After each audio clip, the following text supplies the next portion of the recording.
In 1851, in what is now known as Iraq, archaeologist and explorer Sir Austin Henry Layard discovered a library with 22,000 tablets containing what we know to be the earliest writings on Earth. The writings date back to over 6,000 years ago when the region was known as Mesopotamia, Sumer, and Babylon. Amongst these vast writings is a story which mirrors the book of Genesis in the Bible. It tells a story of a great flood which reshaped the face of the planet Earth and all of her inhabitants. It tells a story of a tower built and the creation of the spoken word. One of these scrolls includes a star map of what appears to be a sun and its planets. The writings include detailed descriptions and maps of our solar system matching what we know today and beyond. It includes a 10th planet in an orbit between Mars and Jupiter. It is written that the 10th planet Nibiru was thrust into our solar system and collided with the planet Tiamat. The remaining bulk of Tiamat over time became Eridu, the Earth as we know it, and the rest of her became the asteroid belt. In retrograde to the other 9 planets, Nibiru took orbit around our Sun in a long ecliptic or apogee. Lasting 3,600 years, it passes between Mars and Jupiter. In recent years, based on the patterns of our known solar system, astronomers have been looking for a planet with this same orbit. In search of this planet, they discovered the planet Pluto. The search continues. According to the ancient texts, this detailed information was given to them by the Anunnaki, or those who from heaven to earth came. They described the Anunnaki as a reptilian race of gods which came to the earth in fiery ships from their home planet of Nibiru, the 10th planet. It is written that these Anunnaki came to the earth to mine gold and other elements to serve in protecting the atmosphere of their distant home planet. After a workers' revolt, the Anunnaki rulers began to genetically alter Cro-Magnon man to create a slave race, resulting in the human race. It was said that we were created by the gods in clay vessels. It is written that man was forbidden to depict the Anunnaki in their actual form. Just prior to the Great Flood, the bulk of the Anunnaki would return home, leaving numbers of them behind to watch over the earth. Anu was king. Assigned to Anu to heed his instructions. 300 in the heavens he stationed as a god. The ways of earth to define from the heaven. And on earth 600 he made reside. After he all their instructions had ordered, to the Anunnaki of heaven and of earth he allotted their assignments. This story of reptilian gods from the heavens creating man is not at all uncommon. It in fact can be found in most every region of our planet.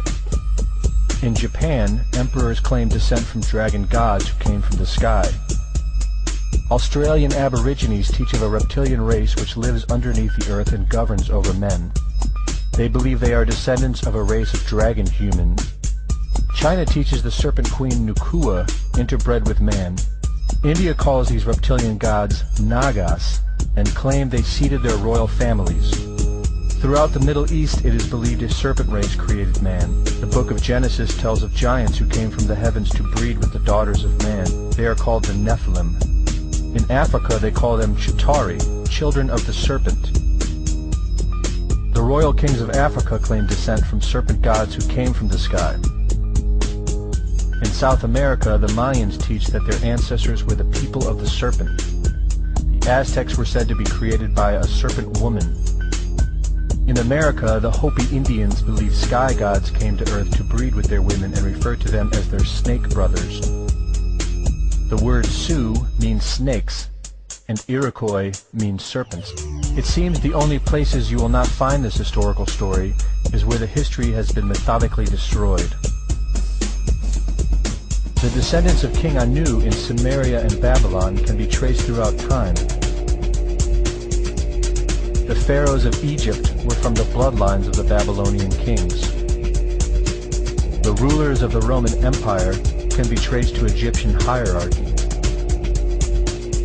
All throughout Europe, the royal families can be traced back to the great Roman emperors. 34 of the presidents of the United States are directly descended from European royalty, with the remaining 8 who are only closely related to these same bloodlines.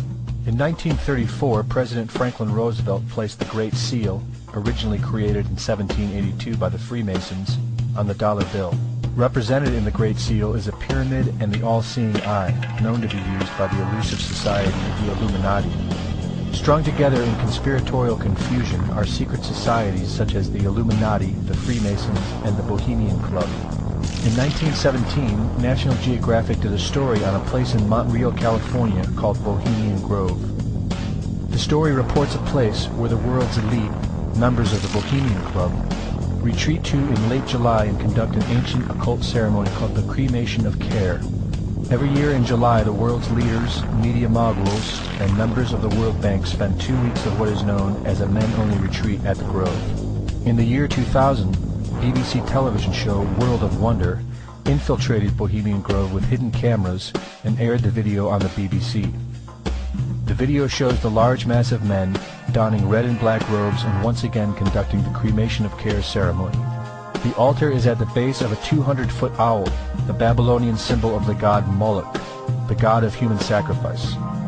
In the video, a body is delivered upriver to the altar where it is set on fire. Upon being aired, members of the Bohemian Club reported that the ceremony is a put-on, merely done for entertainment and fun.